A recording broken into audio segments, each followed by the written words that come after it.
Welcome back to the show. Now we're getting into our Michael Clayton review. And to start with the overview, this is a 2007 legal thriller film written and directed by Tony Gilroy. And its featured directorial debut starring George Clooney, Tom Wilkinson, Tilda Swinton, and Sydney Pollack.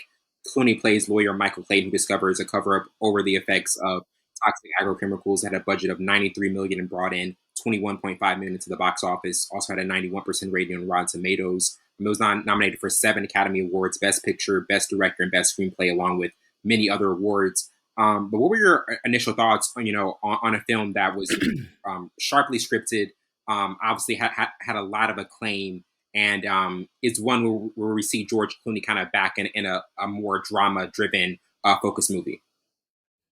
Yeah, I haven't heard of this film until this upcoming week.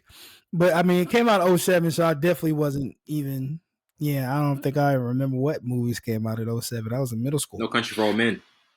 Oh, that was 08. Yeah, that was okay. I'm about to say no. I definitely remember that one. Yeah, everybody remembers that one. That was a really, really good film, and we covered that one too. Yeah. But I thought this was a good film. I want to give it 91% on like Rotten Yeah, I was Tomatoes. about to say, what were your thoughts on that rating? I think it had some flaws in that. I think to be Best Picture, I think you have to. I don't like how it was shot in most cases.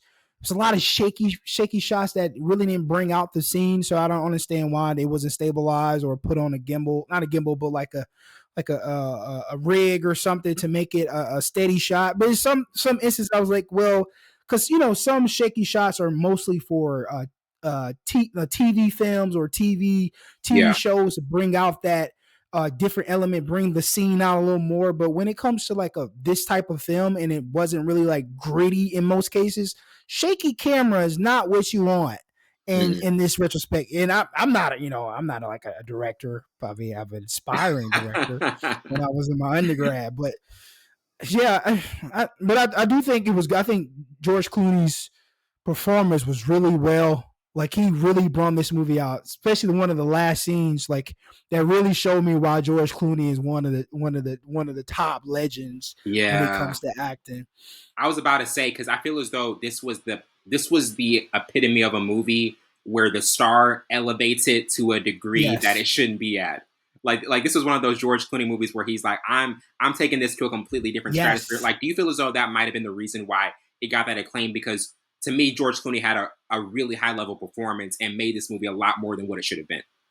Oh, for sure. I mean, I think in this time, George Clooney was still relevant, still highly sought after. So his abilities were still potent.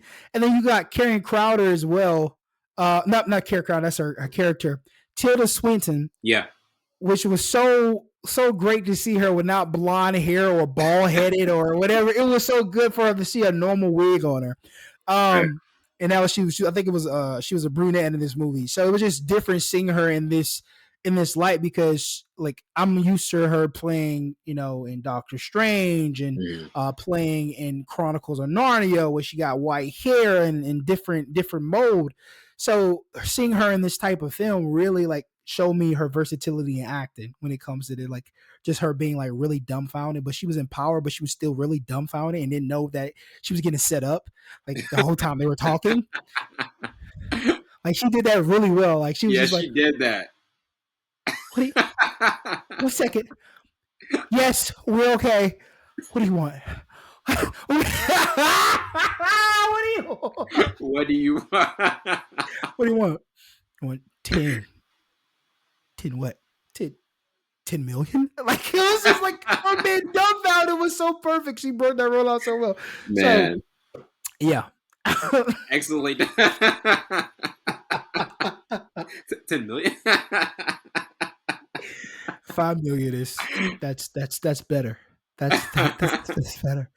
Say it. Like it was just Man, seeing her in that different light, in a different role like this is just like, okay, she could play dumbfounded when she's in control. She could play a witch.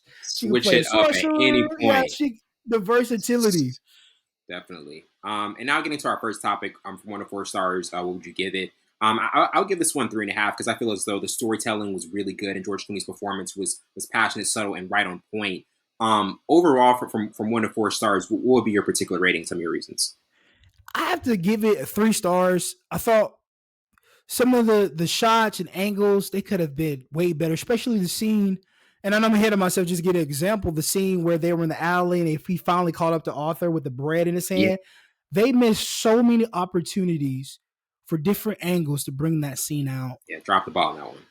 Yeah, it was just like little, and I mean obviously nitpicking, but if it get 91% on Rotten Tomatoes, when Rotten Tomatoes really degrades some of these really good films, and you give this 91%, and then This is my the top one. co-star, no, my co-star give this 3.5 stars when it doesn't deserve 3.5 stars, I am Hold up, man. confounded. I don't know if that's a word. I'm just being retarded at this. Founded. Oh, that's so can't say that word anymore. We get canceled, Wellington. But no, I thought it was 3 stars. I do think George Clooney's role and his acting ability really stood out as film, and I do think the supporting cast, like Tom Wilkinson, who does a lot of supporting cast roles, He on that does. him playing Arthur, and then obviously you got Tilda Swinton, which is I think she's a good actress and she has that versatility. I think the supporting cast is really strong, and I think George Clooney really solidified why he's one of the GOATs when it comes to not only directing but being the star actor. But 3 stars, I thought it had moments that it could have been better, and they missed a lot of opportunities when shooting. Mm. Yeah, and I mean, like in terms of like the GOAT actors, Clooney is definitely up there. To you, like, are there any movies that you look back on, or like the ones that you always remember for him? And also, what do you think kind of makes him that like consistent legend that we've seen have a really long lasting career over the last 20 plus years? Ooh, obviously the Ocean's 11 First series that series. pops up. Yeah, He and a lot of people don't think he was a good Batman. I thought he was a good Batman. He's one of my favorite Batmans because that's when I started watching Batman. Mhm. Was it Batman and Robin. Batman and Robin? Then they had Catwoman in there and Alfred. I mean, they had Freeze. Yeah. It's played by Arnold Schwarzenegger. I still love that film, bro. Like I know people don't like it. They talk about he Oh, was I a can't terrible stand that. Batman. Can't stand that film. But hey, I'll let you go. Val Kilmer and George Clooney is where Batman took a nosedive. Went from Don't you dare do Val Michael Kilmer. Keaton to like crash. Don't you ever say anything bad about Val Kilmer. He can't speak up for himself. Oh my God. Stop.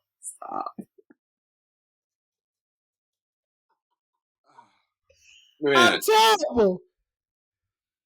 Oh, you know what's funny? I just found that out.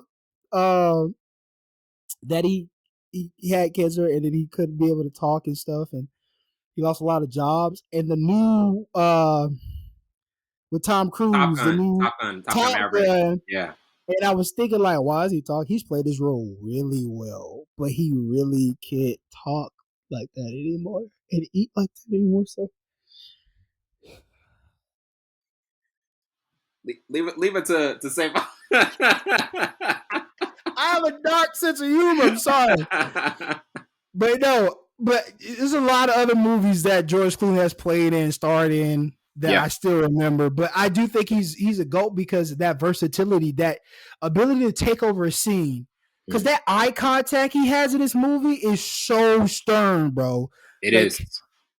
you really think he's like it, like this is real life, like this is not a movie, like that look. Because I give people that look when I'm talking to them, so it's like so realistic that he brings that to this character, and then he's just yeah. Has the charisma too.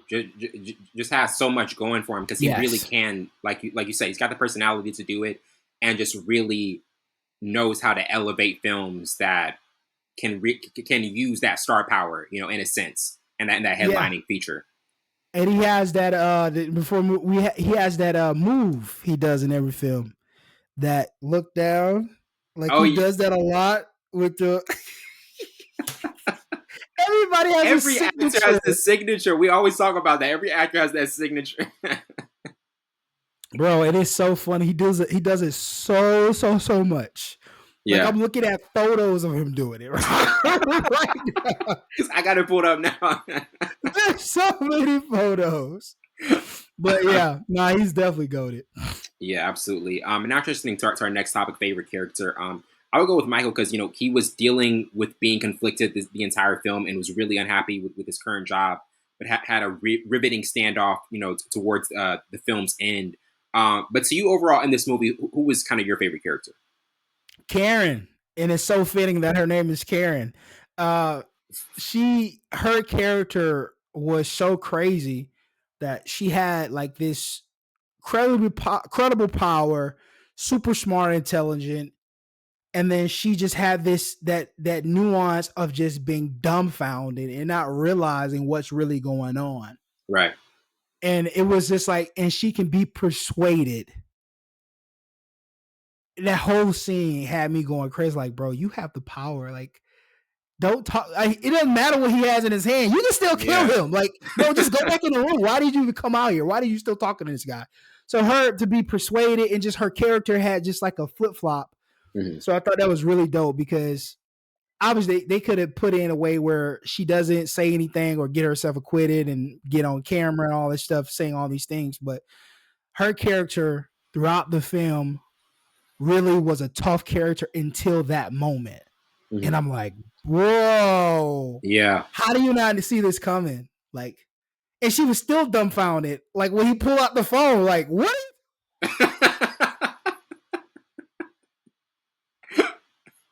This whole movie, you was bad, girl. Like you had it going. And then just ended like crazy. So I thought I was like, man, that's the take a character really high and just drop him. Drop him off the building. And I was like, yo, that's some pretty good writing. Yeah. Now, I'm telling you, the writing on this movie was really good. I know it's not a 4-star, but the writing was solid. It was definitely solid. In this movie. Very, very solid. And now getting to our next topic, most memorable scenes. I had Michael Clayton's opening monologue. Also, I'm not the enemy. Michael Clayton's words to his young son. The other way, do I look like I'm negotiating? And finally, I'll be frank, I'm not sure. Mm-hmm. I like the way this is going. Scene. To you overall, what were some of your memorable scenes and kind of the standouts in this movie? 2, I'm not the enemy. Yeah. And does it look like I'm negotiating? Really great. Oh, the acting in those scenes, bro. Top tier. And it really top tier. I just wish they shot both of those scenes a bit better. They're so. If this film was shot better, would you have upgraded it to? Yeah, it would have been 4. Yeah. There's so many, and we talked about like so many films that shot and used different elements of the scenery or objects to bring the scene out more, mm-hmm. to cut to something else where you don't really have to rely on the dialogue and the monologue to bring the scene out more. It's sometimes you don't really have to cut to any of the actors. You can use a lot of VO and cut to something like the bread or a different angle. Like it's so many things they could have did because he held that bread tightly the entire time. This conversation. You tap my phone. How she would do that? How would you? If the bread is tight. The bread is so. It ain't going nowhere. And I was hoping you would mention that that bread was so. Bread was so secure, bro. It was so secure. Bro, I'm like, wait, why is he carrying bread in the alley, bro? Like, what's going on? What's up? Oh, and he's just ripping into him, and he didn't even put the bread down. He didn't defend himself with both hands. Just took bread it. Is not going anywhere. I know your arm is hurting right now. It's heavy. That bread has to be at least 50 pounds, sir, together. But those 2 scenes stood out the most because it showed the characters, obviously Arthur and Michael, how much Michael really cared. Absolutely. And he was trying to catch up with him for a while, and then you like, bro, you in the alley with bread. Like, why you got bread again? And only thing you worried about, is your phone taps or you're chasing this girl. You're looking at documents, bro. I'm trying to tell you, he warned him before he died. Yeah. Before he got killed. And he did take the heat, bro. So it's just that scene was really profound. And then obviously, like him becoming, even though he was obviously working for the NYPD, but him being triumphed because he really cared about Arthur, and he was really upset that That was a she big had deal him. to him. Yeah. Huge deal to him. So, and even the walk off. I'm sorry, even the walk off. He was like, Man, he couldn't enjoy the moment. That's what I that was got from it. wild. Like it was just like he wanted to smile, wanted to be happy, but he just walked away like, bro, I'm not satisfied. It's It's like that look. you give me He had that resilience. look, and it's like you just the satisfaction was not there. It Satisfaction wasn't still, yeah, because still your an empty friend still feeling. did. Yeah, Mhm. that's crazy. But what a Definitely. scene! Oh my gosh, what a scene! Definitely. And now getting to our next topic, most memorable quotes I had. There's no play here. There's no angle. There's no champagne room. Not a miracle work. I'm a janitor. From Michael. Also, I'm not the guy you kill. I'm the guy you buy. From Michael. Isn't it what we wait for to meet someone and they're like a lens and suddenly you're looking through them and everything changes and nothing can ever be the same again. From Arthur. And then finally, the smaller the mess, the easier it is for me to clean up. For Michael. To you overall, what were the quotes in here that you that kind of resonated with you the most? Mm. There's well, obviously the ones you just chose, and then just like to sum everything up, like when he was, and it looked like I'm negotiating, and then him just saying, Karen, realize like you don't want the money, and like keep the money, you'll need it. Still didn't register. Still didn't register. And Yeah. then Don talking about, is this fella bothering you? Am I bothering you? Like it was just Mm, that endless banter and endless chest moving, and she still didn't realize, like, girl, I'm okay, I'm gonna paint it for you. Like, and he was like, what the heck is going on? Who are you? I'm Shiva, the god of death. What yeah, a line. that is an amazing line.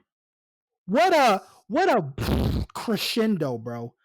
Yeah, Crescendo. Yeah, that whole scene, the whole thing. And that was his last line. man, Bro, that was. the writing was amazing. I'm telling The you, writing man. was definitely amazing. It was definitely amazing, but that really like summed up his character. But then the beauty about their writing and the beauty about his acting, he was still unfulfilled when he was walking off. Mhm. Like he was walking off in the sunset, but he still was unfilled. Bro, that's writing for you. That's some good writing. I'm telling you, the dialogue in this and the writing. That's why I had it 3.5 because it still was really good. It wasn't a perfect film, but it had some It really high was. moments. It's really nice. It's really dope, man. George Clooney, bro, to be able to bring this Michael Clayton character out and to be able to like, because you could really tell like it was like mixed, like side of his face, just like, oh, that's dark. Just like Justin Bieber, like, oh god. Oh my god. Oh my man, this Oh my guy. God, forgive me. It was like half his face was smiling, the other half couldn't. Like it was just like Justin Bieber. The dark humor king. The dark Yeah, humor this king. is this is a terrible podcast. This is a terrible episode, guys. I don't know where I'm going. Repentance is what I'm going to do after this. And getting into our next topic, what did you like the most about the storyline? To me, like how it was a dialogue driven drama. We've mentioned how good the writing was. I think the dialogue was just exceptional, and also added the dimension of suddenly feeling prescient. To you, what particular element of this storyline did you kind of like the most? the, the entire thing, man. I think, and we always talk about this every movie, film, whatever case be. Character development is It's huge. really beneficial to a film, TV show, whatever case may be. I think every character was revealed and grown in some aspect or some point in the movie. And obviously, I love how Carrington's character was really just unveiled as being just this really person who's not really in control, don't really know what's going on, but she had like, and then not George Clayton. I just combined Michael Clayton. Excuse me. Michael Clayton's Michael role. Clooney. Michael Michael Clooney. What a name, by the way. What a name. What a name. Michael Clayton. Michael Clooney. Clooney. Oh wow. Michael Clooney. But the Wellington, you got me messed up, bro. Chill, I gotta chill. Michael Clayton. Michael Clayton's character, I think, out of all the characters, develop way faster. Yeah. And I think in different moments of the movie, you really see the true nature, the true care of what he would do to not even just revenge, would just make up for a friend and go to the bat of trying to cover up for a friend, do anything. Because was in dog doodle himself. Him borrowing money, getting with loan sharks, a lot of bonds, trying to get the firm to get pay the money, but trying to get Arthur. So it was just a lot of stuff going on, and him still thinking about other people, not just himself, because he did it for his brother.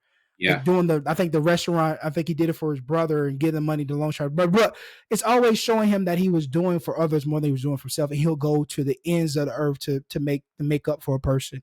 And that's even getting the lady who got him killed and working with NYPD. So I love the character development, and then the storyline was really, I think it was really dope. That it didn't leave you unsatisfied. Right. That it answered all the questions, and it wasn't lingering questions. It wasn't lingering like wanting like another scene or something. It was just like, okay, this was okay. This was a solid film. Okay. But yeah, I think that's what I love most about the storyline. Yeah, absolutely. And now getting to our last topic, 10 years from now, do you still think this will be watchable and intriguing? This is a very interesting one because I think it's not one that's, like you said, this is the first time you kind of heard of this film. It's not one that's going to stand out to most people because there are other movies like in those like following years and previous years that kind of outshine it. But I think if you're into dialogue, if you're into high level writing, and obviously a superstar like George Clooney is always going to get somebody's attention, and they're going to want to watch that movie. I think that can lure people in and draw them in, even though it's maybe not a standout film. To you, how do you think this movie will? You think this movie will be watchable and intriguing even another decade from now? I don't know. I don't think this is a rewatchable film. Just given the time it came out, George Clooney is not relevant anymore, even though he's a GOAT. There's a lot of like even it's not when you're gonna run back to. Yeah, it's not because it's. I mean, don't get me wrong. We like the storyline. Yeah. We like the actors in it, but just given what type of film it is about lawyers and blackmailing and just doing other stuff, that's not really like grab you. Yeah, it's not really like something I'll rewatch. It's not like a comedy or a Marvel film or. Let's put on Michael Clayton on a Friday night. I literally thought it was a song. It was like, where's the music? Where's the movie review? Where's Michael Clayton? Is that a singer? I literally typed it in Apple Music. Nothing popped up, so I was like, well, maybe. Is it a film? Oh, and lo and behold, George Clooney pops up. And I was like, oh, okay. This is the movie review. And then, I mean, I wouldn't watch it again. I wouldn't watch it again. It's not like something like you watch on like you said, let's watch Michael Clayton on a Friday. No. Like, what? No, it's not like those. It's not like a sci-fi, like Limitless. You could watch over the film that Ryan Reynolds play in, that he like the guy can transfer people to different bodies or whatever, or like a Marvel film or Marvel like ones. something like that's rewatchable. So this is definitely not rewatchable. Good film. It's a good film. Rewatchable. Yeah, it doesn't meet the metric. For sure. I think that's the first film we said that wasn't in a long time that wasn't rewatchable. That's because we've been on like a string of just like, yep, this is rewatchable. This is you can keep watching it. I'm trying to think of the last film that we said that about. I don't even remember. Oh, it was the film off Amazon with the Nanny. Nanny. Yeah, about her finding her daughter or something. Yeah. I can't remember. Nanny. It was Nanny. It was Nanny. Yeah. It was Nanny. I haven't watched that movie ever since. And it's gonna. I think the reason why we say it is because on Amazon, it's gonna be like driven down. Yeah, strictly Amazon. You're not gonna find it. They got Errors on Amazon now. Like all these big movies, like you're not gonna find the Nanny or whatever. So We got to review Air next. We got to do a review of Air. I gotta watch. We could do it. Yeah. Well, wait. No, that's a music review. That's a music review we was talking about. The Summer Walkers. Yeah, some more. Yeah. Well, that wraps it up for tonight. I'm host Windsor Burns and my counterpart Savon Morris. This has been Full Scope. See you later.